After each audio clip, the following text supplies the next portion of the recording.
welcome to the Monday evening.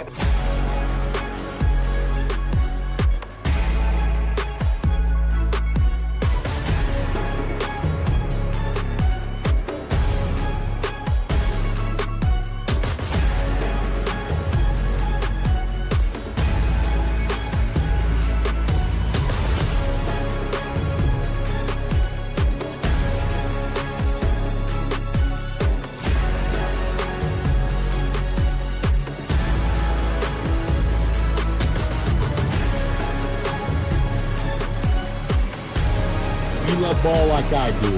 After Dark, it's a must listen. It's where I go to get my hoops fixed. This is Field of 68 After Dark.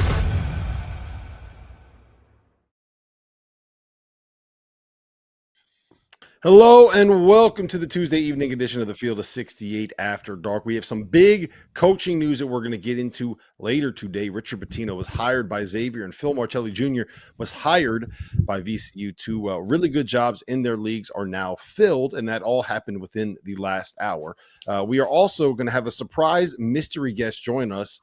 He wants to talk to Jeff Goodman about as badly as anybody has ever wanted to talk to Jeff Goodman. But we're kicking things off with the man, the myth, the legend, Matt Jones from Kentucky Sports Radio, KSR's own. First and foremost, Matt, I want to tell you, I've been to KS Bar in Lexington. The mozzarella logs that you guys have are out of this world. I just don't know how you could possibly eat those without looking like Jeff Goodman if you have more than one or two of them. Yeah, you can't eat very many. It was nice to have you there. I never thought I would be on this show. Jeff Goodman used to be like, you want to talk about persona non grata in the state of Kentucky, and now he's out here with his Santa Claus hat. You talk about, well, wonders never cease, but it's good to be with you guys. You guys have done an amazing job with this show. I mean it. Like when you started it, I said, is there really going to be a market for that? And I watch it all the time. So congrats to all of you. Well, we appreciate it. It's good to be on speaking terms with you and Big Blue Nation again. I can walk through Rupp, and now people actually say, like, it's good to see you. We love you. I'm like, where am I? Like, I'm not. It's actually kind of cool to actually have a relationship with a Kentucky head coach. Since I've been in this, that's never been.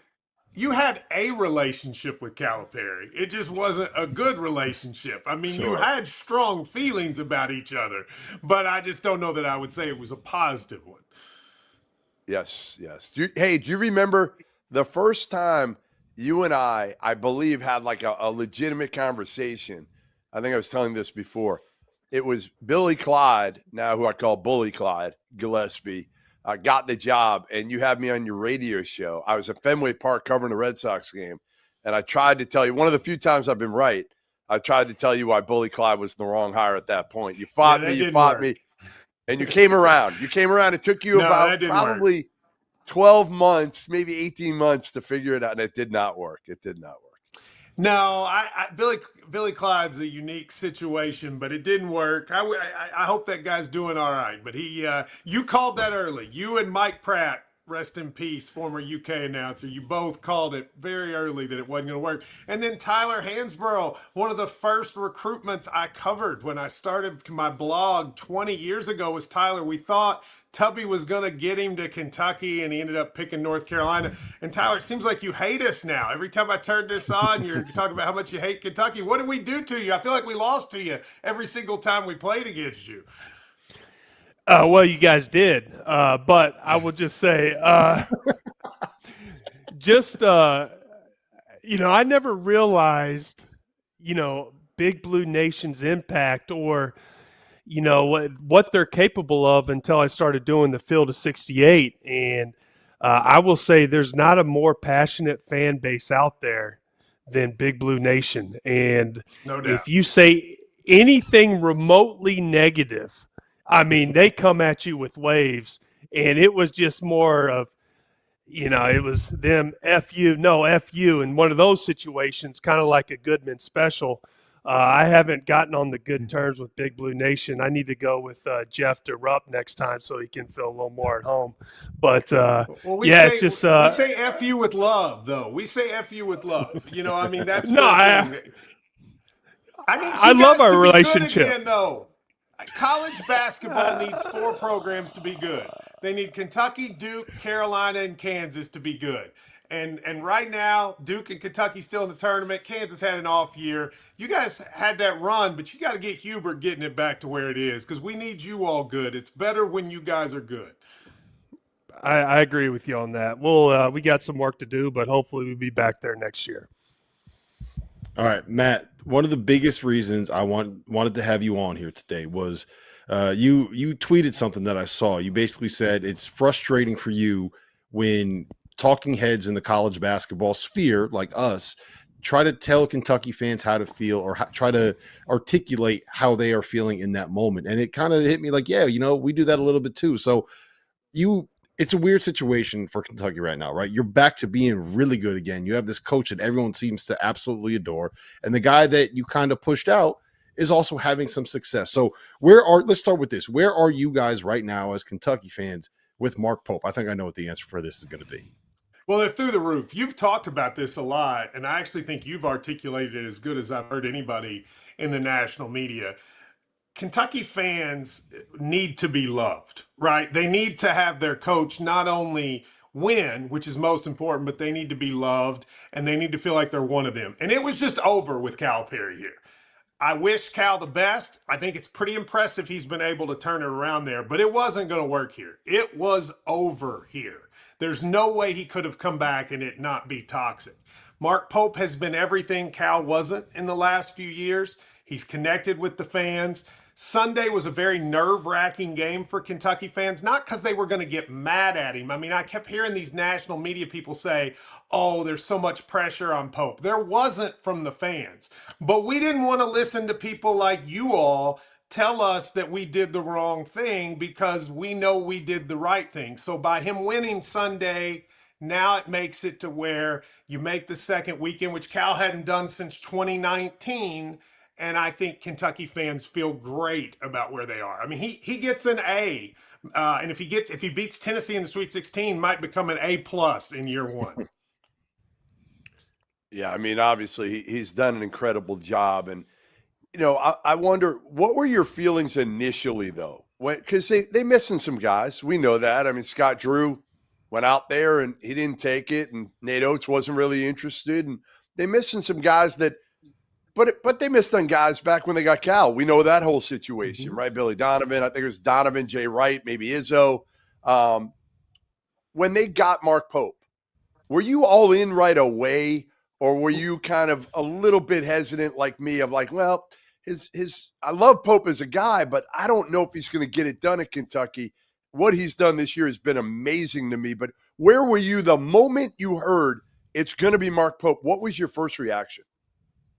Yeah, you got to go through the process. So, like, I mean, I think it was Danny Hurley and Scott Drew were the first two they wanted. Probably Scott Drew won, Danny Hurley too. And I thought there was a moment where I think they thought Drew was going to take it, and then he didn't. Hurley was more like, you got to take a shot, and it didn't happen. So then there was a list of like 6 coaches. And I thought personally that they were very close to hiring Bruce Pearl. And I think the administration maybe shot that down. I mean, the Pearl people will tell you they weren't interested. I think they were. But regardless, I got a phone call about 20 minutes before it broke that said, I was expecting it to be the phone call that said we're hiring Bruce Pearl. And they said Mark Pope. And yeah, my first reaction was, oh no. Like, not because I didn't think he could do it. I just didn't think our fan base was going to like it. And it's one of the more amazing cultural changes of like mass psychology I've ever seen. That night, which was a Thursday night, the fan base was not thrilled. But then they ended up getting a pledge of $5 million in NIL. Mitch Barnhart, the AD, did a really good interview on my show that I thought really sold people on it. And 24 hours later, everybody was all in. And since then, it's been a slam dunk for Pope. But I think the initial moment for me and others was, oh no, we thought we were getting somebody big. But in the end, it worked out. And I think they got the perfect person. You got to give Barnhart a lot of credit. So Matt, you see the things that Pope does after games, right? Like the one that sticks out to me is he runs up the stairs to the second deck at Mississippi State, and he's taking selfies with a young Kentucky fan that was in a wheelchair that couldn't get down to the court. There was one where I saw he stood next to one kid who could FaceTime his grandma because his grandma wanted to see Mark Pope. Like it feels like he understands more than anybody that I've seen what it means to be a Kentucky fan and the responsibility that the person in the seat that he has should feel, and how he needs to act to be able to get that fan base behind him. Have you seen anybody that's been able to kind of embrace being the Kentucky head coach and how unique of a job that is before? Nobody's been better at that part of the job. I mean, Cal was really good at it the first few years in a different way, but nobody's been better than Pope. You know, Tyler is a Carolina guy. I spent a lot of time in Durham when I went to Duke Law, and I went to Carolina games, and then, you know, I've been Indiana's right here. Those are the most passionate fan bases, but it's different here. Like there's a cultural, social part of this job that goes beyond winning. And when Calipari first got here, he really embraced that, and he made people feel like we were insane, but he loved us. And by the end, he made us feel like we're insane, now stay away from me, right? And like that difference was a big difference. Mark Pope is just as insane as we are. You know that dorky video when he was at BYU where he's doing the CATS and he's wearing the uniform and it's kind of cringe, but it's also like we're kind of cringe, right? I mean, we're weird. The number one cold cereal in America today was Weetabix because Amari Williams said in the post-game press conference he liked it. If you went to Amazon, the number one sold cereal in America today was Weetabix because our Kentucky fan base is so crazy. So Pope is part of that. He gets it. He played with it. He played for it. And like people say he's one of us. He is one of us for real. And Kentucky's not had that since Joe B. Hall, which was before I was alive when he became coach. So I think the fan base loves it. They eat it up. I've never seen people be as energized about Kentucky basketball probably since 2015, the 38 in 1 year. But honestly, it's a connection that kind of reminds me of those 90s teams, the way they just loved it so much. The fact these guys are seniors from weird schools that don't usually end up at Kentucky, I think that all helps. No, it's amazing to be able to do that with a group that was thrown together. Like that's the thing. Yeah. Now, again, they have one and dones. We know that, plenty of them. But this group that was just thrown together, crazy. All right, Matt, here's my hypothetical for you. Which would you rather? We'll play a game. Would you rather Kentucky win one more game and get to the Elite Eight, or would you rather Arkansas lose, not get to the Final Four? So basically, you get a pick. Yeah, we got to beat Tennessee.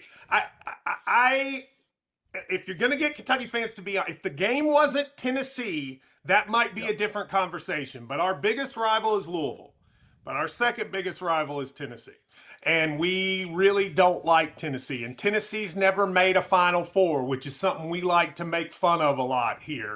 You know, they have banners they have no Final Fours ever. Probably the best. Are they the best program in America that's never made a Final Four? Might be, actually. So if you could beat Tennessee, you would rather have it. With that said, if Kentucky fans are honest, the vast majority of them do not want Arkansas to go to the Final Four. Cal still has supporters here. I mean, it's not like everyone hates him, but I do think people don't want to listen to Kentucky fans are online more than any other fan base. You all three know that. So because of that, we fight with everybody, right? We fight with every fan base. We fight with every journalist. I think Kentucky fans don't want to listen to Arkansas fans talk trash to them for the next 6 months. But really, beat Tennessee. I think Kentucky fans would love to beat Houston or Purdue and go to the Final Four. But if they can beat Tennessee, this will be like one of the all-time years for Kentucky. Because think about it. I mean, I didn't think this team, I just wanted this team to make the tournament. I thought they were one player short from even being necessarily a tournament team. And for them to get to the Sweet 16, they've been good all year. It's not like they just went on a run. They've been good all year, beat Duke, beat Gonzaga, beat Louisville, beat Tennessee twice, beat Florida. People are very excited. Where do you guys stand with Cal now? Like, is there a level of vitriol? Is there a level of hatred? Because a lot of times you see coaches leave and the fan base is like, well, you're leaving us, you're abandoning us. But I feel like maybe a majority of Kentucky fans by the end were like, yeah, you know, I'm ready for him to be gone. I'm ready for this era to be over. I'm ready for a fresh start. And then he goes and he leaves for a team in the same conference and brings a whole bunch of your guys with them. So like, where do you guys stand in terms of, do you hate him? Is it almost like you don't really, like, he doesn't really matter? Where do you stand? I don't think people hate him, okay? I mean, like, he did great stuff here. I mean, the run from 2010 to 2019 was an awesome run and was a lot of fun. And Kentucky basketball was cool, which it really was never cool in my life. We loved it, but like the country didn't think we were cool. Starting with John Wall, they did. So there's not hatred, but people were done with him. You know, here's the thing about Cal. It's an awesome ride, but when he leaves, it's blown up. It's always like that, right? I mean, it was like that at UMass. It was like that at Memphis. It was like that here. It's going to be like that at Arkansas. I think by the end, though, people were worn out with it. And they were worn out with the losses, but they were also just, there was a disconnect between him and the fans and the administration and the boosters. And it was just needed to be over. It was a divorce where you loved each other for most of the marriage. The end stunk. And now you separate. I think what will happen, though, is when he finishes at Arkansas, he'll be able to come back here. There's not vitriol, but there was booing. A lot of people don't want him to have a lot of success at Arkansas, but I don't think people hate him. People hated Rick for a while, like hated him. And guess what? Now they love him. So our fan base, we're very emotional. We move up, back and forth, and right now Cal's not in the best graces, but one day he'll be back. They'll retire that jersey and he'll get an ovation one day. Yeah, it'll take time. The wounds will heal, and then everyone's going to remember how great it was when he started there. No one will remember the end. They'll remember the great times, right? That's like how it is in any relationship. Yeah, Hey, Matt. especially here. But yet, Tyler, I got to hear from you. I was looking for Bomani Jones and I had one of the biggest arguments of all time when Anthony Davis had his freshman year. And I said Anthony Davis had the best freshman year of anyone ever. And Bomani was like, Tyler Hansborough had the best freshman year. And he and I went at it once on ESPN. So I'm glad to be on here with you. Well, I think Cooper Flagg's putting that argument to rest for both of us. But my question was, and one of my favorite stories this year has been Rick Pitino at St. John's. And I was going to ask you, you just kind of talked about it real quick.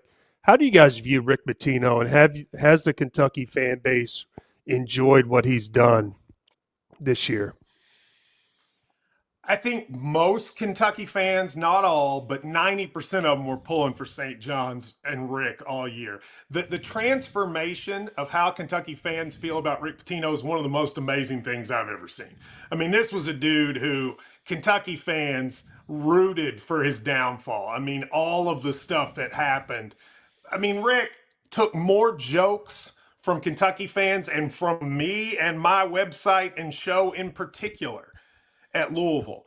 You know, he went and coached our arch rival, and he had sort of the audacity to think Kentucky fans were going to cheer for Louisville. That was a little bit arrogant of him. But when Mark Pope got here, it's just all flipped. And everybody loves Rick now. That ovation he got at Rupp was real.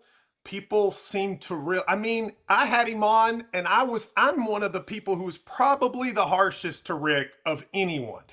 And I had him on my show, and he completely charmed me and was nice, and I was rooting hard for St. John's against Arkansas. It's amazing. And my theory about Cal is if that can happen with Rick, who when it was negative, it was even. He flipped us off the last time he was in Rupp Arena. Middle fingers up as he walked out. And 10 years later, he gets a standing ovation. Cal will get it too one day. Well, Tyler, are you going to get that one day? After you're done pissing off all these Kentucky fans, we got to bring you back. Next time we go to Rupp, Tyler, we're bringing you with us. We're just going to parade you out there, let everybody serenade you. Me and Jeff will never get a standing ovation to Rupp. No, Jeff, listen, Jeff. So Jeff was here for a game. There was a time that people cursed Jeff Goodman's. I mean, the only person less popular than Pitino and Pat Forty was Jeff Goodman. And yet somehow now even Jeff Goodman is like time heals all wounds. It is unbelievable. Especially when I you go never after. would have thought there was a day that Jeff Goodman could walk in Rupp and be given a seat on press row and have fans want to say hello to him, and it's happened. So who knows? You know, when you say bad things about Seth Greenberg, it helps get Big Blue Nation on your side right now. Yeah, Seth is that the doesn't dude hurt now. as well. Like, Jeff has been taken over by Seth Greenberg. I mean, Seth Greenberg, so Seth goes on ESPN, and he calls me that one guy from KSR. Even after 3 days after he had texted me on my personal phone and said like terrible things to me. So I'm going to start calling him that one guy with one NCAA tournament win from Virginia Tech. And that one guy with one NCAA tournament win from Virginia Tech is now the enemy of the UK fan state. Yes, he has one more tournament win than you do in his last 17 years, Matt. Just so you know. And one more win. 500 times the arrogance. Mark Pope obviously has done an incredible job this year. What does he have to do going forward to sustain this? Because you know how volatile this is right now. Obviously, he's going to have money. We know that. He's going to have NIL. But, you know, you look at Kansas State, Indiana, it's not a guarantee just because you have money, you're going to put together a really good team.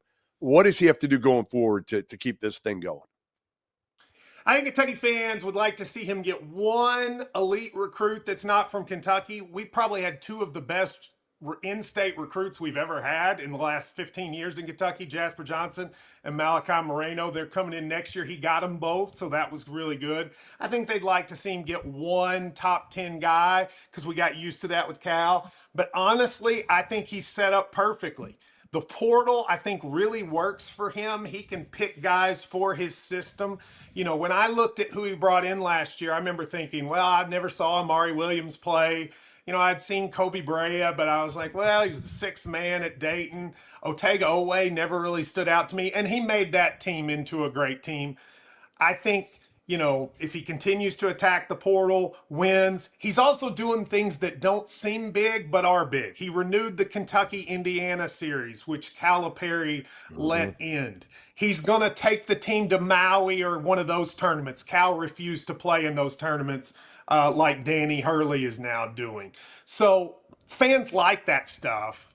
And he's winning off the court. As long as he keeps winning on the court, I think it's going to be a great marriage. Now, of course, there'll come a point where he's got to go to a Final Four, win a title, but I don't think we're there anytime soon. I think right now, if he continues to attack the portal, has a good year again next year, people are going to be thrilled.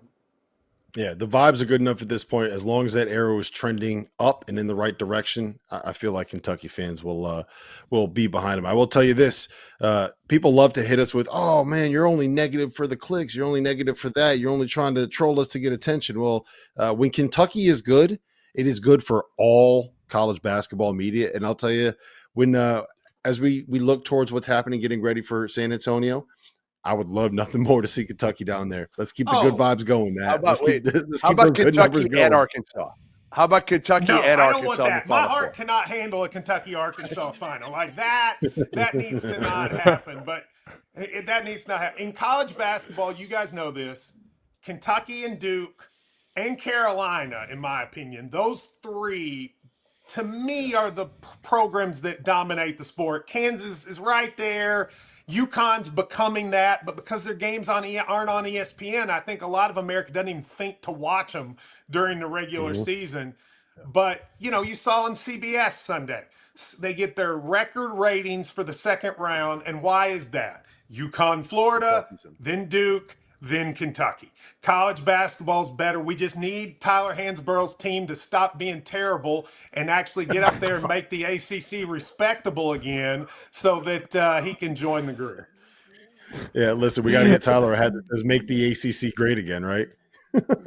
Yeah, or But hey, guys. respectable. I mean, one team in the Sweet 16. One team. Clemson loses to McNeese. Louisville loses a home game at Rupp. Come on, guys. We got to get you all better. Didn't Clemson win the SEC ACC Challenge? Did Clemson get a win in that one? Yeah, they were one of two. We were 14-2, and one of them was Clemson. I didn't talk Only about Tyler. the overall. I didn't talk about We the was overall. 14-2, by the way, and they had a player that looked like me get 20 rebounds. That Scheffler dude or whatever. I don't know how they did it. Listen, Matt, we appreciate you jumping on, man. It's always great to hear your perspective. And next time I'm down there in Lexington, I'm expecting some really good service there at KS Bar. Your mozzarella logs. I'm telling you guys, you gotta go check them out. Food is on me next time, and keep up the good work. This is really great stuff. Tyler, I was giving you a hard time, but you do great on it. You too, Thank Rob you. and Jeff, Terrence Oglesby, all those guys. Everybody's. I really enjoy it. Thanks, Appreciate that, Appreciate it, Matt. Listen, when we get Thank back, you. we have a special guest coming in. Goodman is going to really enjoy this one. If you haven't heard by now, we have partnered with BetMGM for this season. We'll be using BetMGM lines to make all of our picks, and we'll have special offers for the listeners and the viewers. Download the BetMGM app and sign up using the bonus code FIELD. Deposit at least $10 and place your first wager on any game, and you'll receive up to $1,500 in bonus bets. Go download the BetMGM app and use the code FIELD today. People have opinions about me, strong ones. Some compare my brand to the competition and call me a copycat. Some say that I'm just watered down, that I fall flat. I've heard it all. But the people who get me, they say I'm different, subtle, but balanced. Nothing to hide, nothing artificial. And once they give me a chance, they keep coming back for more. For more dad water. That's right, I'm talking about dad water, and I swear by it. No bubbles, no fizz, just a smooth, refreshing canned cocktail made with real tequila. 100 calories, 0 sugar, 0 carbs, and gluten-free. Find Dad Water's 4 flavors in an 8-pack variety pack or single flavor 6-packs. Dad Water invites you to enjoy its great lineup of products all tournament long.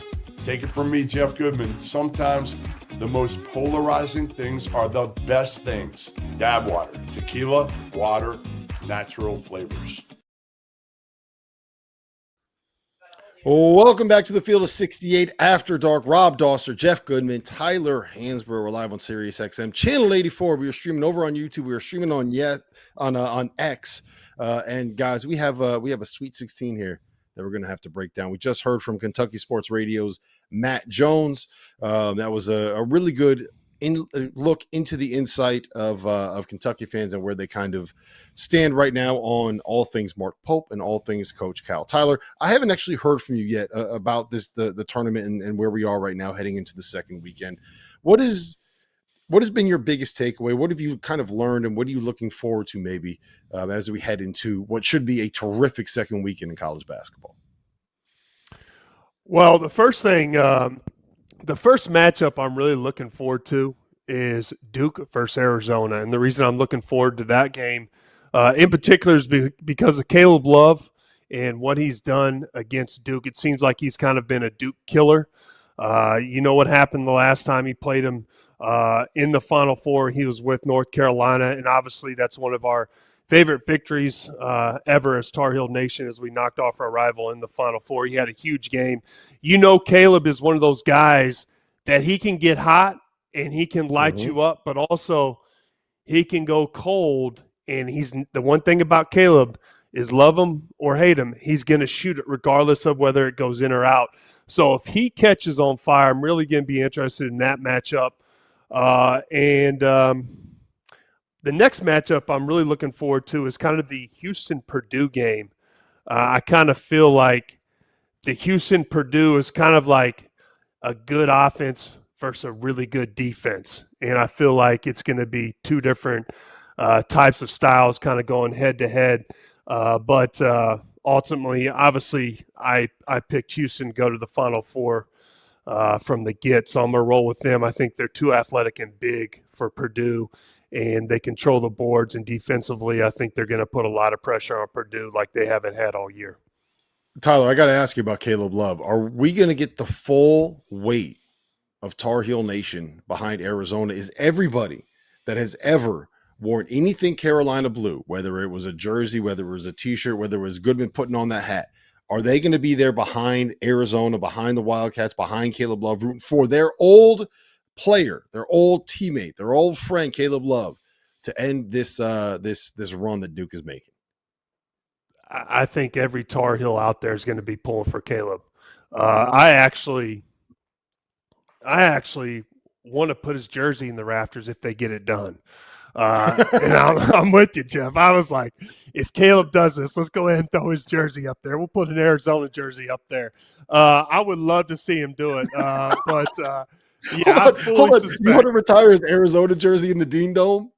Absolutely. We're going to hang it right up there. If he gets this done, that's the game I'm being glued to. But yeah, we're going to be with Caleb.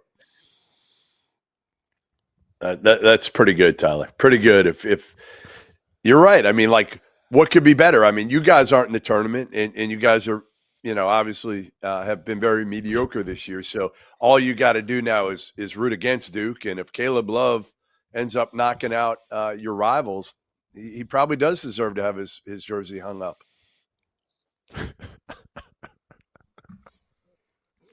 All right, break down this Houston Purdue matchup. What do you like there? For me, yeah. The one thing, let me pull up my notes here. I just think Purdue's route to get to the Sweet 16 hasn't been the toughest road. I mean, they beat High Point, and then nothing against McNeese. You guys know I like Will Wade, but it wasn't like the toughest opponents to get to the Sweet 16. And as much as I like Braden Smith, I think he's arguably the best point guard this year in college. I just think that they're up against a team that is too athletic and too big for Purdue. And I just think the way they control the boards, and I just think it's going to be a tough matchup for Purdue. And so with that, I think I'm going to give it to Houston, especially if LJ Cryer continues to play like he did, 30 points last game. I think it's just going to be too much for them to handle. Goodman, am I going to be apologizing to Purdue fans after this game? I've already had to apologize for saying that they couldn't make it out of the first weekend of the tournament. Am I going to have to be apologizing? No, you'll be fine. I mean, this is a bad matchup for Purdue. This is not a good matchup in terms of the athleticism, the way they defend. Again, they're gonna make Braden. They're gonna pressure him. They're gonna make him, get rid of the ball. And again, those bigs. Trey Kaufman-Wren's awesome, but he's going to meet his match in terms of physical toughness. Mm-hmm. He's got to stay out of foul trouble. It's just I don't like the matchup for Purdue at all. There's a lot of other teams in the Sweet 16. I think they'd have a chance against. I don't think Houston's one of them. All right, Goodman, what's the matchup that you're looking forward to the most in the Sweet 16? I mean, to me, I would say I kind of like this Florida-Maryland matchup. I mean, I picked the Gators to win the whole thing. They haven't played great in their first two games. I'm just happy they beat your UConn Huskies. Tyler, do you see me give them the Gator chomp at the end of that game? Doster? I missed that one. See that? No. The Gator chomp. There's nobody more annoying to watch a game with, whatever game. I mean, I'll put him up against anybody in the world. But when he watches a UConn game, he is the most annoying human being on the planet. So at the end of the game, I got it right up in his grill and did the Gator chomp. So it was worth it just for that. But Florida, to me, they haven't played great. They got to get back on track. On, Jeff.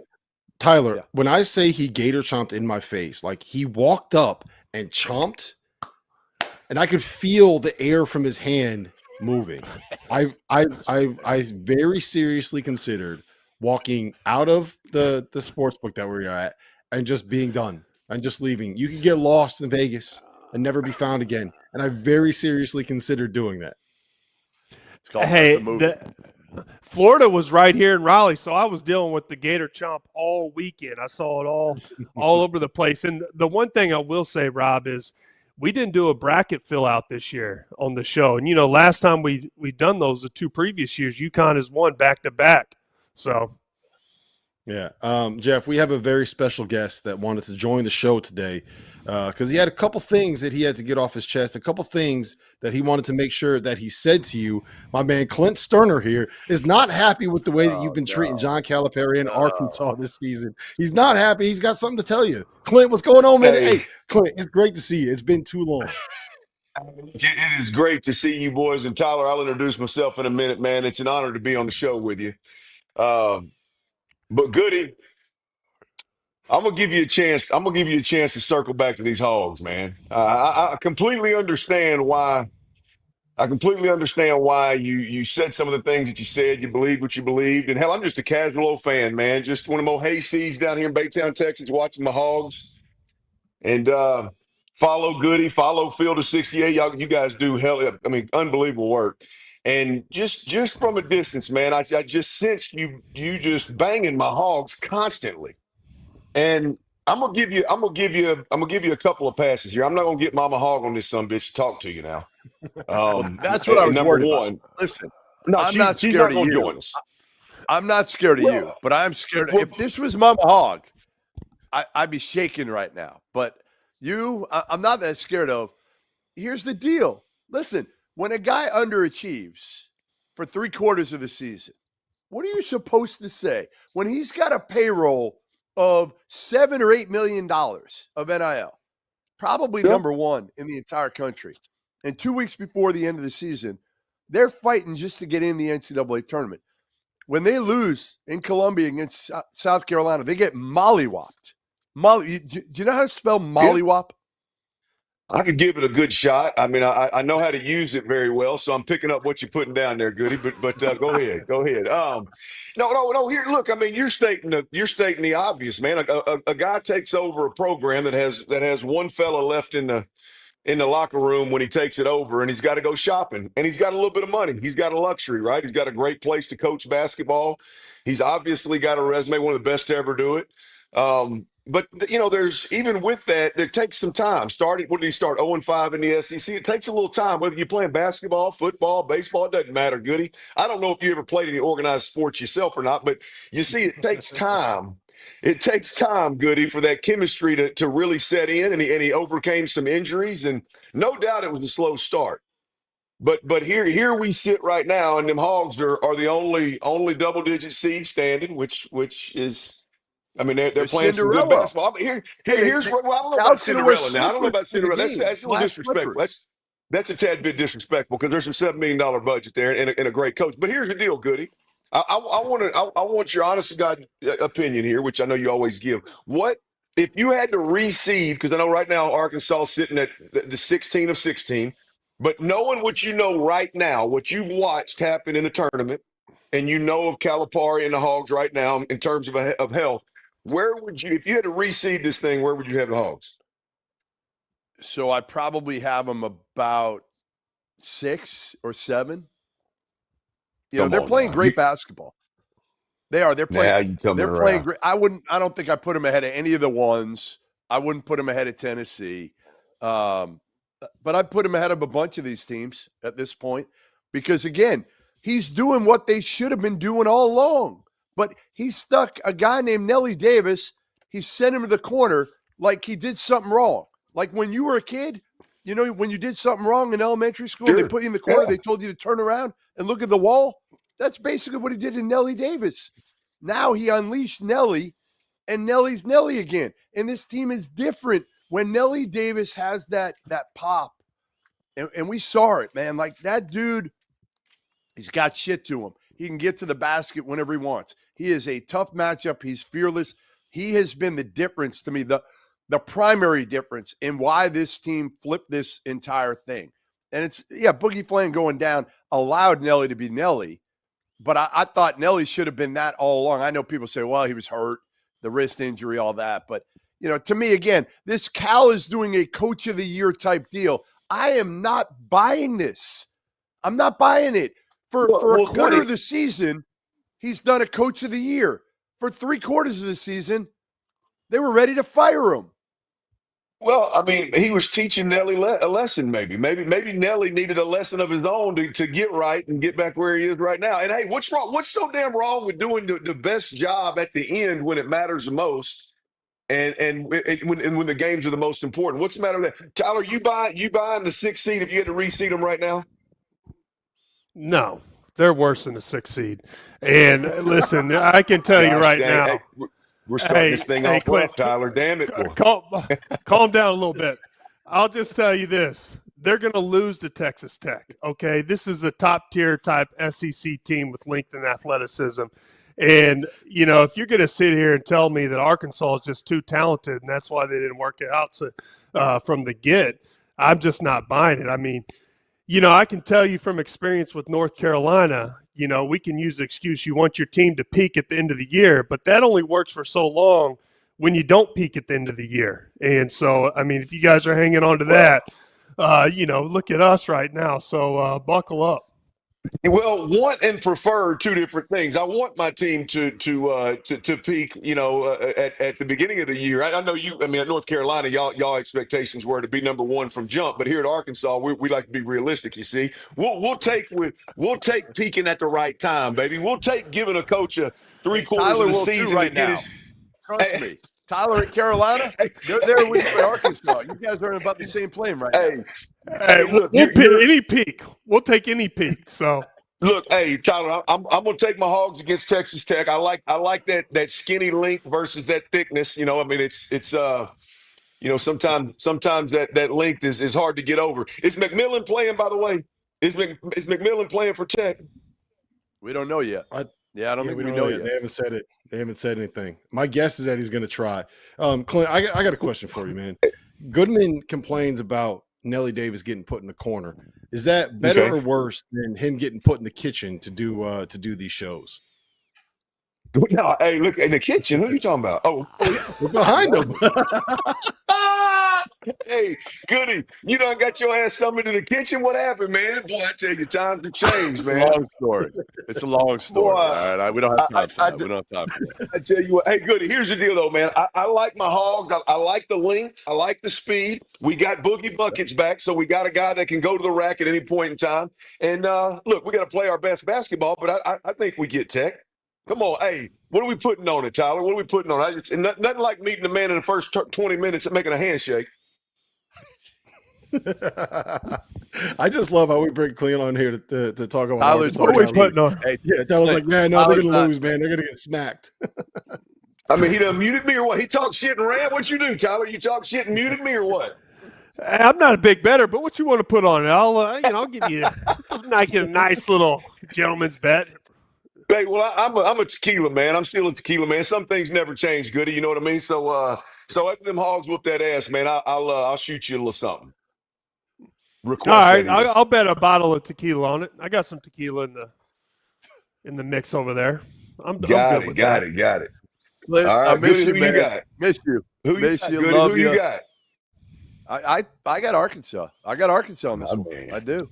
My man. Yeah. All right, boys. Hey, I appreciate y'all having me, Tyler. Nice to meet y'all. I'll be waiting on that tequila, man. I'm in Beach City, Texas, so it ain't hard to find. Rob, Goody, man. I appreciate it. Y'all do unbelievable work, man. Love following y'all. And always remember, baby, go Hogs. Clint, we appreciate you, man. He is the best. Was that a good enough surprise guest for you? Yeah. I mean, as good a guy as it gets, as good at, he does radio every day, Tyler. He is elite. Like, I've been on his radio show plenty. He's got that energy all that's real. That's who he is.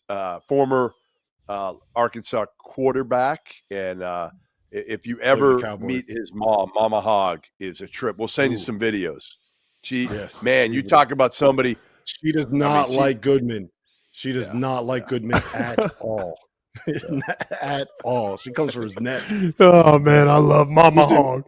That's Mama great. Hog. Listen, guys, we got to get to a break here.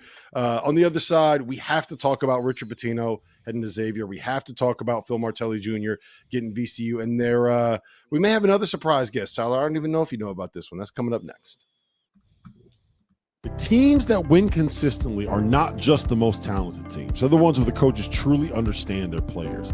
That's why we're excited to partner with Profile. They're changing the game with their behavioral assessment tools that help coaches connect with their athletes on a deeper level. We're thrilled to announce that Profile CEO Chad Brown is going to be joining us at our Final Four event in person in San Antonio. With the transfer portal and NIL deals, coaches need every single advantage that they can get.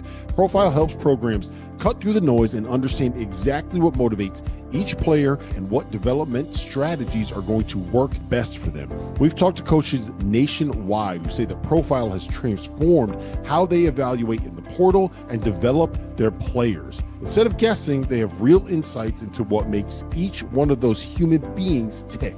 Whether you're coaching at the college level or want to understand the blueprint behind great teams, check out profilebehavior.com to learn more about Profile. Were you one of the people that thought that Wisconsin was going to beat BYU, that St. John's was going to get past Arkansas? If you lost in the first weekend of our $40,000 Survivor contest, I have good news. We are hosting a $15 to enter second chance Sweet 16 Survivor. There is more than $30,000 up top if all 2,200 spots filled. With their slick mobile app and user-friendly website, Splash Sports is the home of Survivor. So sign up and prove that once again, you know more ball than the field of 68. 68 After Dark. Rob Doster, Tyler Hansborough, Jeff Goodman, and the one and only John Fanta. John, sir, how are you, man? There he is. Good evening, guys. What a night. What a wild Tuesday night. The carousel is lit up. Clint Stoerner was absolutely fantastic. I enjoyed the hell out of that interview. Tyler, it's great to see you. I can't wait to play some pickleball, ping pong, whatever, down in San Antonio on the Riverwalk next week with you, my friend. And Jeffrey, you are wearing the hat of the night. Yeah, I mean, Fanta, here's the deal. I think a lot of people in the last 24 hours didn't know where this thing was going to go with Xavier, right? Sean Miller leaves for Texas. Everybody kind of knew that was going to be the deal. But then who's it going to be? And most people, from the sound of it, thought it would be Chris Mack returning to Xavier, where he was ultra successful under the same athletic director, Greg Christopher. Been at Charleston for one season. And ultimately, he talked to a few different people, Alan Huss being one of them, Drew Valentine. But he ended up going with Richard Pitino from New Mexico, who, according to my sources, this was something that Richard Pitino is also involved in the Villanova search, but everybody kind of thinks at this point it's going the way of Kevin Willard, who's at Maryland. Nothing's been done with Villanova. If you read the tea leaves, it just looks like it's going to be Kevin Willard's job once they are done with the NCAA tournament. So Richard Pitino kind of saw those tea leaves, said, you know what? I'm not going to wait around. And to be honest, I think the Xavier job fits Richard Pitino much better than the Villanova job. I think it's one that, again, we all know Richard. Richard's got a lot. He's got a lot of shit to him, right? He likes to have fun. Midwest guy. Like, I think he can, obviously, he was with his dad at Louisville growing up. So I think this is one that kind of fits for him. And again, they've got big time NIL at Xavier. They've got the same sort of, fan engagement and support that he had at New Mexico. So like New Mexico and Minnesota are jobs that Minnesota was a tough job. New Mexico is the best job in its league. Here he's got one that I think combines both of those. My biggest question about Xavier right now is, will anybody still want to be a Xavier fan when they see that old ratty hat on your head that doesn't fit? Yeah, it's too big. I gotta make it a little smaller. I'll make it a little smaller. There you go. Here's the thing. There are times covering the Big East and the last couple of coaching cycles, I think about this, where I truly believe that Dave Gavitt is upstairs and he is grinning ear to ear, thinking about what this league that he made in 1979, not with Xavier, but what it is in 2025 in terms of the storylines. So for the first time, the Big East will have a television draft this summer between Fox, NBC Sports, and Turner. They'll draft the games. Each network will draft. So they haven't had that because they've been so When does Field of lax. 68 pick? What are we? Right. So that's just exactly. The point is now, the television networks are going to lean into UConn because of their ratings. But what did this just do to St. John Xavier? It just made this a national game every time these two programs meet, where Xavier hasn't always been this heavy national needle mover in the regular season. This is, I think, a home run hire by Greg Christopher. Jeff just said it. You have the NIL dollars. The support's there. Richard went into Albuquerque. Him and his family embraced that area. You could tell the New Mexico fans loved Richard Pitino. They loved the way that he did it, the way that he cultivated the community, the way that he encouraged the crowd at the pit. How about the players he recruited? He had JT Toppin. He has Donovan Dent. He has Nelly Jr. Joseph. Imagine if he gets Dent to come into the Big East at Xavier. If you are Greg Christopher, I can understand the rationale behind, do I want to be known as the athletic director who keeps recycling and keeps recycling? And I think for him it was, you know what? Richard's 42. He's only 42, guys. He spent the last 10 years at the high major level. I think he learned lessons, Jeff, at Minnesota, and clearly he did with the last 12 years at the high major level. He got the job at Minnesota at the age of 30. He learned lessons at that job. Now he's, I think, ready for this step up back into a high major league and into the Big East. And I really like this He had to hire do a it. lot. Hey, Fanta. Well, but here's the thing. You know what the biggest difference is? He had to do it now biggest, because the Mountain West isn't going to be the Mountain West anymore. So this was like the biggest no-brainer for Richard Pitino to get out now. And you know what the biggest difference between the biggest difference between Xavier and Minnesota is that Xavier is one of the best jobs in the Big East because they have the funding. They don't have to deal with football, so they're going to be able to get as much NIL revenue as they probably want. They are in a city that absolutely loves basketball, and when they are good, they will put 12,000 in the Cintas Center, and they will be loud, and they will be aggressive, and they will be drunk, and they will be annoying, and they will be everything that you want a college basketball crowd to be. And I made this argument the other day, and Jeff looked at me like an idiot. Like I'm an idiot, which probably happens like 3 or 4 times a day, if we're being honest. But I think that Xavier is a better basketball job than Texas is.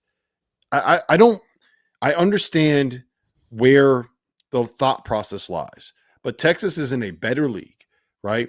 Texas is in a league where they're never going to be a top half of the league, not just like top quarter, not top 2. They're never going to be a top half of the league basketball job there. I don't think that it is. And I don't know.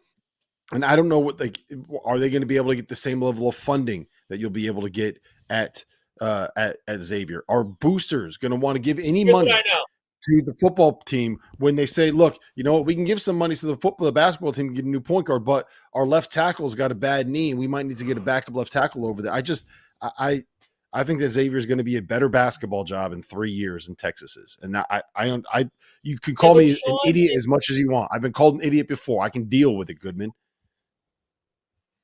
Fanta, call him an idiot. Here's the thing. Sean didn't just leave for Texas because of what he thought of Texas. He left because things at Xavier had run their course in a variety of reasons, and there were other circumstances and other politics within that building that led to him saying, you know what, I'm going to take this job. Chris Del Conte and I really see eye to eye. So here's what I will say. If Texas goes to the Final Four and Xavier goes to the Final Four, where does it matter more? Without question, Xavier. Xavier's never been to a Final Four. Never. And they are a basketball-first school. But to suggest that Texas is a back half of the SEC job when they have every resource and the Moody Center is absolutely state-of-the-art outstanding, I don't know if I agree with that one. I also don't even think you can categorize like 90% of the SEC jobs as back half of anything. All those jobs, for the most part, are really strong jobs. I get why Sean left for Texas. I understand it. What I would say to Xavier fans is a lot of Xavier fans are upset about that. And I can understand why you're a little bit upset about it.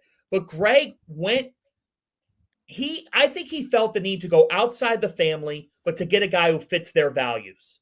And I think Richard can be the head coach of this program for the next 10 to 15 years. He could be that next long tenured head coach at Xavier University. I think more than anything, guys, like the biggest thing about this hire that I take away is that, one, Richard Pitino was on the radar at Villanova. I have people telling me that it never got really that serious, and Villanova never extended him an offer, a formal offer of any No, he was kind. second. He was second on the list behind Kevin Willard. Yeah, they never extended him an offer, which just going to tell you what I'm hearing tonight. I still think that Kevin's probably the front runner, but I did hear a couple hours ago that Villanova did bring in a mystery candidate today. I don't know who that person is, but that's here we go with the mystery candidates. Oh, Goodman loves a good mystery candidate. Do you know how often I heard about the mystery candidate in Indiana? Hey, breaking news. I know who the mystery candidate is. Tyler Hansbrough. Tyler Hansbrough interviewed at Villanova. He was the mystery candidate at Indiana. He was the mystery candidate for the North Carolina GM job. He's the mystery candidate every year. The international man of mystery, Tyler Hansbrough. That's what they call him. Rob, I like this hire. Jeff, I know you do too. I love Tyler, it. you've I love seen it. enough of Richard. Like I think it's a slam dunk. But more than anything, guys, in the Big East, we get 2, if not 3, father versus son battles. And Jeff, is there anyone that makes more fun of Rick Pitino than Richard Pitino? No, it's the greatest thing to see ever on Twitter. It'll just be more banter back and forth with Richard making fun of Rick over and over and over, and that's worth it just for that to have Richard at Xavier. But I think he'll do a good job. It's funny because I questioned his hire at New Mexico. I remember when he got that job, I said, I don't really like it. It's out of region. He couldn't pick out New Mexico on a map right now. But again, he did a great job there. And I think Xavier is right in his wheelhouse. Again, having all the resources, it'll get him really going because they're the perfect type of situation for him, right? Like a little bit of an underdog within the league. So he'll have that chip in the shoulder he's had lately. But beyond that, like they've got $5.5 million probably in NIL next year. Yep. That'll be able to get quite a few players. Listen, we are going to head to the afters. We'll be there for about 10 minutes. If you're listening on SiriusXM, make sure you head over to our YouTube channel and you can join in. If you are watching on YouTube, jump in the chat, fire away, ask some questions. We will answer them. We will answer anything that you ask us as long as we don't end up getting canceled for it. And I will make sure that we will. Tyler Hansbrough will be the first one to answer any of the questions that we have showing up in the chat. And if you remember from last year, there were quite a few interesting questions. We're also going to talk a little bit, hopefully at some point, about Phil Martelli Jr. getting the VCU job. I think VCU and Xavier are similar in the sense that basketball means more than anything else, especially at the college level, in both of those cities and at both of those universities. And I think it's very hard. It's very hard to fail at both of those programs. But listen, we appreciate Matt Jones jumping on and talking about Kentucky with us. Appreciate Clint Stoerner coming on and talking a little shit to Jeff Goodman. And we will be here for probably the next 10 minutes over on the YouTube channel. Head over, check it out. After Dark.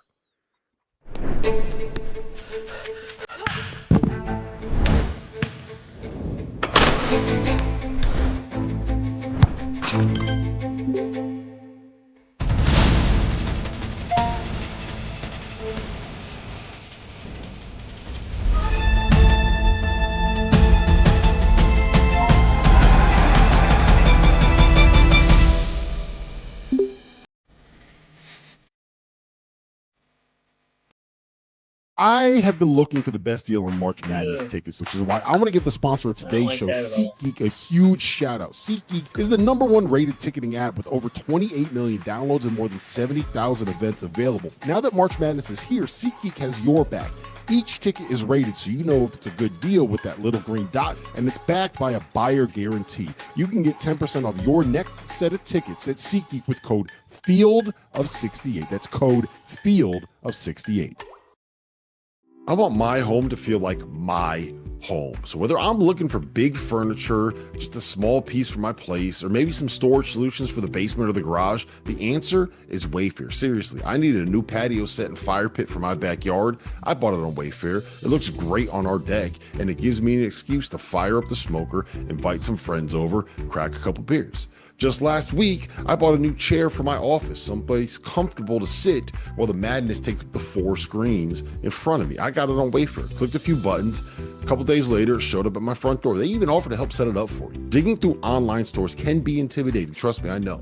It can be hard to find what you're looking for in your price range, but not on Wayfair. They have great options, even if you are balling on a budget like me. Wayfair has every style for every home, including mine and yours. So head to wayfair.com and shop everything home. That's WAYFAIR.com. Wayfair, every style, every home. We're live. It's the afters. Hit the chat. I'm not getting close to any bear. My career high on the court is 28.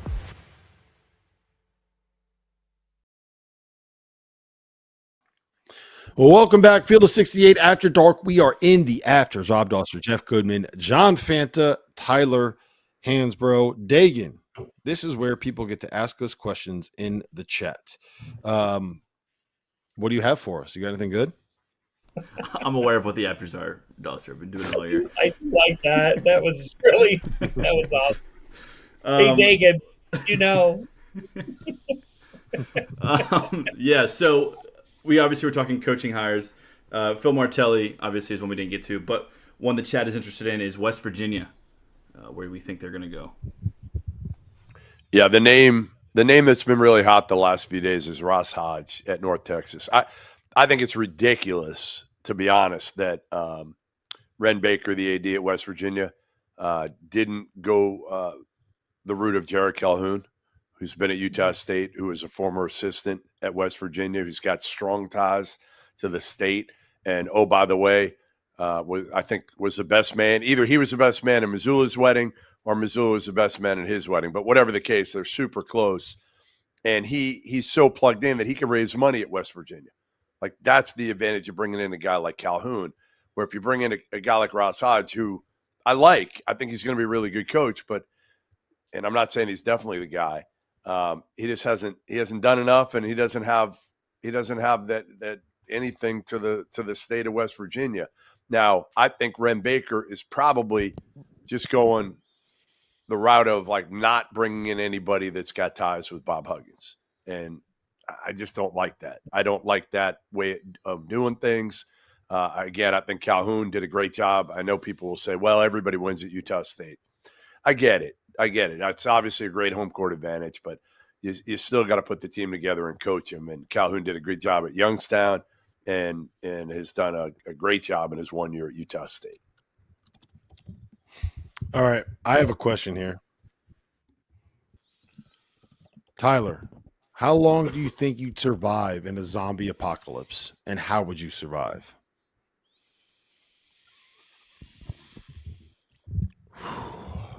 I wouldn't know where to begin. Oh my God. I like my chances of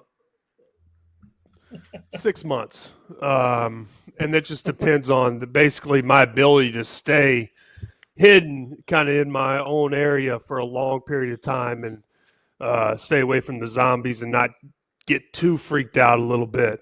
I have enough food in my place to last me about 6 months. I would get a little funky about the water. I'd have to go and buy some water. I can't rely on the city water that I pour. I drink my water from a faucet. So I'm not bougie enough to get the Fujis that you probably guys drink. So that would be my only concern. But 6 months. The Fijis. The Fiji. Fuji water. Same thing. Fujis. Oh my God. You have enough food for 6 months? Yeah, how do you have enough food for 6 months? I've got a large stash back there, a bunch of food that probably would stay good just for myself. If you guys were to come, it would be gone and much faster. A lot of ramen noodles for Tyler. Yeah. A lot of cereal, stuff like that. What else we got, Dagan? That's amazing. That David was Bentley, outstanding. I want to make this very clear. Doster asking questions an 8-year-old submitted. So, just, It was actually Terrence Oglesby that put that one in the chat. Oh, God, I love David Bentley. Where do you live again, Tyler? Like, where are you? I'm in Chapel Hill. You're right there. You're I'm right right in the there. I'm neighborhood. right there. Oh, yeah. Right here, Tar Heel Nation. You've just stayed out there. You're in love with it that much. Why don't you? You never thought about going to UNC and like being in an advisory GM type of end of bench staff role. No? We've done this. We've asked Tyler about being a GM. Guys, I've got something in the works right now. I'm not going to be part of staff or part of the basketball team, but that will be announced later. I can't. So I got something I'm working on. Is this going to affect your role at Field of 68? Never. No, I will be on here at Field of 68 when you guys need me. Yeah, I will not leave Field of 68. Are you going to be Hubert Davis's personal driver? Is that what we got going next? Dawser, what I got working in the mix right now, I could give you a million guesses and you wouldn't guess them. So I wouldn't be able to get it. It's something that you would not think is possible. I'll begin. You're going to be the coach of the North Carolina pickleball team. Enough. That would be a dream, but no, that's not. You're in San Antonio next week? I'll be there. Yeah. Perfect. I can't wait to see you interact with Big Blue Nation when they're there too. Speaking of Big Blue I Nation, think we got Big Blue speaking of Big Nation Blue on Nation, Tyler's side. I think after the interview today with Matt Jones, I think they like you, Tyler. I think they're in. Nah, that didn't do it. I don't like to be on good terms with. I'm with Goodman on this one. I don't think we thrive when everybody likes us. he's out on Kentucky and Arkansas. So. Exactly. Yeah, we don't need Big Blue Nation. No, we don't. What do you got, Dagan? I got a question about No, Kentucky. Tyler. Eli in the chat wants to know if Kentucky beats Tennessee and goes 3-0 on the year, plus retires Rick Barnes, do they have eternal ownership over the Vols? He's asked it a few times, so I had to get it in. Yeah, Come on. pretty much. I mean, think for so. now, Mark Pope would have Barnes. Pope would have Barnes. Man, I mean, that would be – but you think about it, what would cause Tennessee problems? Kentucky, the way that they match up. It's a problem because Kentucky has multiple perimeter scoring threats. They're long, and they've got some length there. I'm going to give them some credit, right? Because I thought that they came out engaged enough on defense against Illinois. They forced Illinois into some perimeter looks that weren't falling. But I'll tell you what, guys. While I'm scanning for this, I talked about this last night previewing the Sweet 16. And in the regular season meetings between these two teams, Tennessee shot the ball horribly. Chaz Lanier on February 11th in the 74-65 Kentucky win, Lanier shot 3 for 13 and 0 for 7 from downtown. In fact, Lanier is shooting 8 for 27 in 2 games this year against Kentucky. He's been dreadful against UK. Yeah, and he's got to show up. He's got to be efficient in this one. They're not winning without him having a big game. And usually when he gets off to a good start, which he tends to a lot, the Vols are a different team.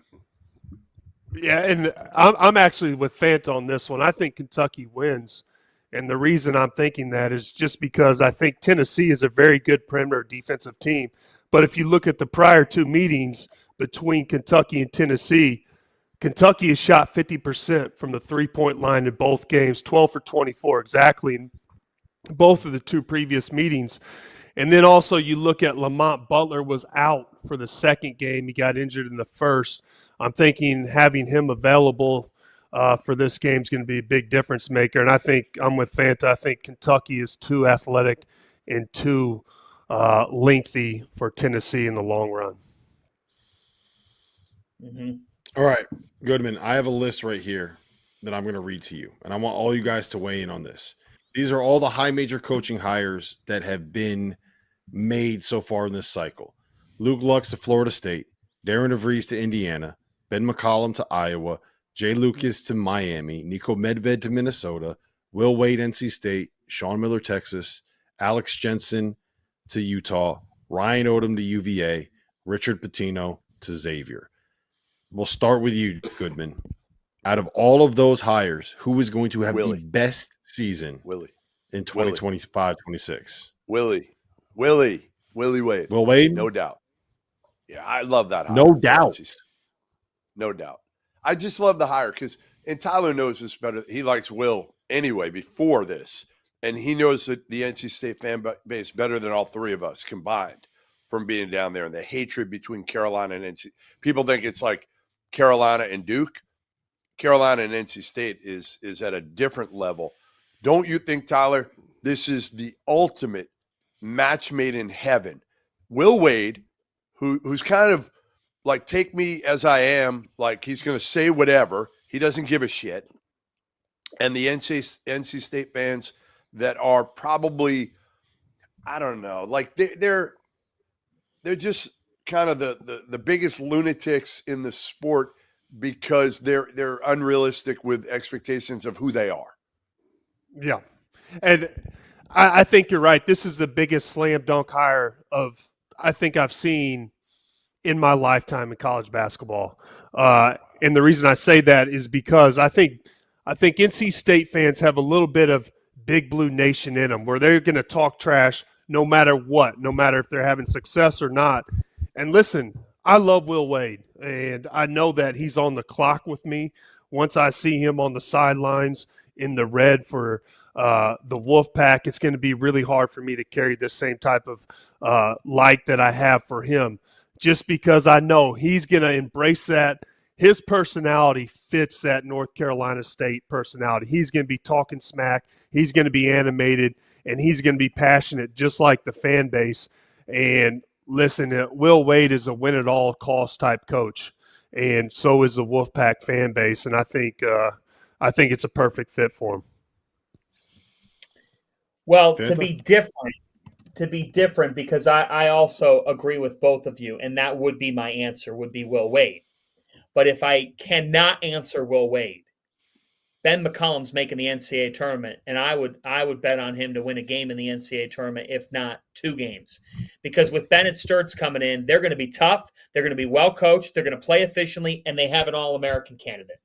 So I will place my wager there on Ben McCollum to come right into Iowa and win. And I think he will do it immediately. I think he will have a consistent presence in the NCAA tournament.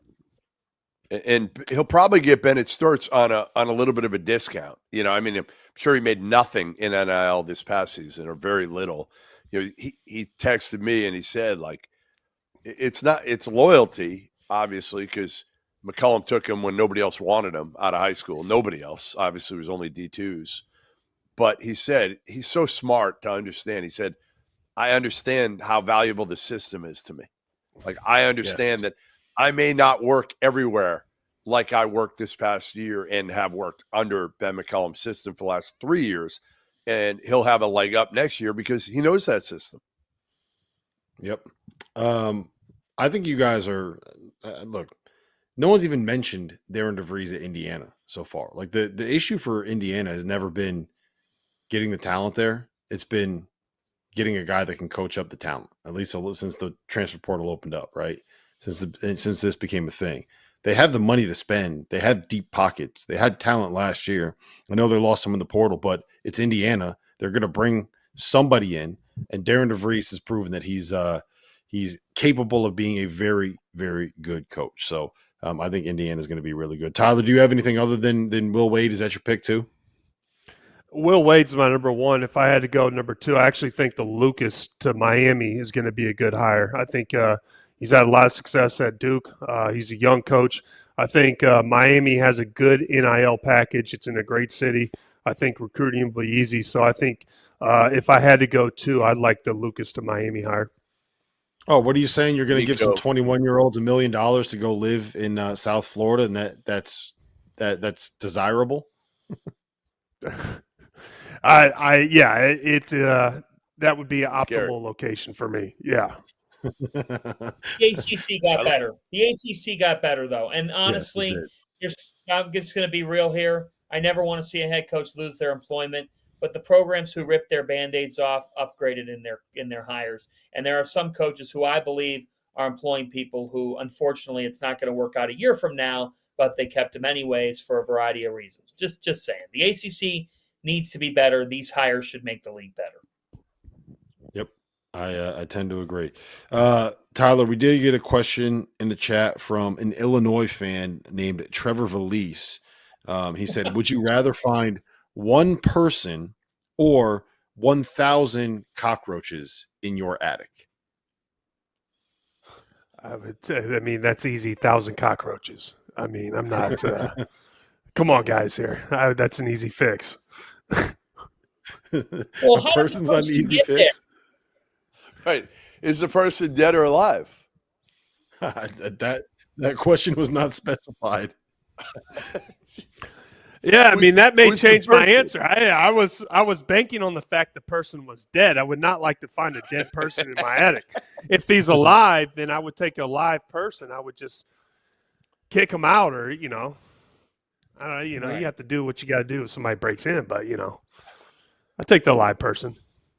Hey, What if Tyler, the Tyler, I live got one person for was you. Jeff I got Goodman? one for you. If you play Robbie Hummel in pickleball in San Antonio, who wins and what's the final score? So I don't play singles anymore. It's too difficult on your body. We can pair up and play doubles. I like my chances against. We can play skinny singles. What's that? He might get a couple. He might get a couple points. It's where you just kind of go cross court. You don't go the whole court. Okay. His dad. Guys, His dad was a former All-American tennis player who I think is on the professional pickleball tour. So Hummel's got some good lineage. I don't think it's carried over to Rob. Is that where Robbie gets his speed from? Where he gets his what? Speed. His speed. amazing. His blazing speed. That's right. He sends me every so often they'll post some of his highlights on Big Ten Network or whatever. And without fail, every couple of weeks I'll get some sort of highlight of him dunking. And it'll be like, see, look at how athletic I was. Like, come on. He's 6'8" and barely getting it over the rim when he's dunking. So, don't tell us that you're athletic. You're just tall, Robbie. Oh, we did have a question earlier that I want to ask you, Tyler. Someone asked if you were still playing in the NBA, or maybe back when you were in your prime, would you have tried to dunk on Wemby?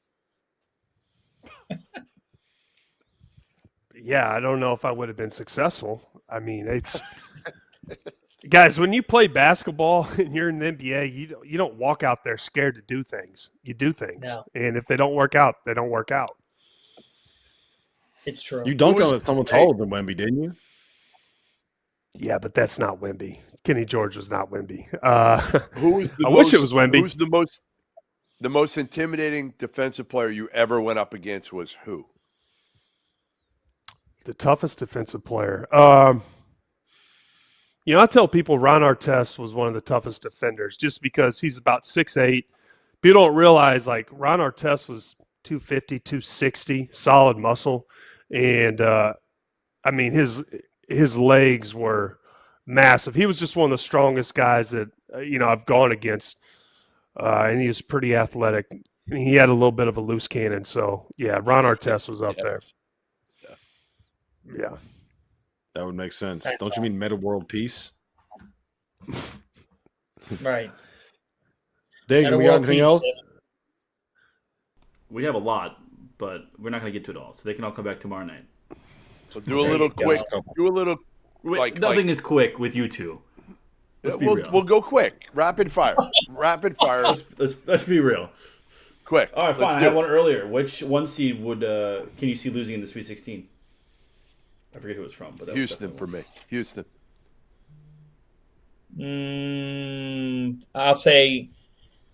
I'll actually agree with Jeff on that. Jeff, I'm with you. I don't think Florida loses to Maryland. Auburn's not losing to Michigan, and Duke's not losing to Houston. I could see Auburn losing. I don't think any of them lose, but if I had to pick one, I think it would be Auburn, just because if you have the night where Tahad Pettiford and Chad Baker-Mazar are both off, and Vlad Golden does what he does to Janai Broom, I think that it's possible. At least I don't think it happens. If Michigan doesn't turn the ball over, if Michigan how keep about turnovers. how about Nelly Davis, Elijah Martin, Vlad Golden, all alive in the Sweet 16? It's amazing. It's a great. So point. is Dusty May. And so is Dusty May. And Dusty. can I say, I have to say this again. I want to thank Dusty May again last night. He hopped on.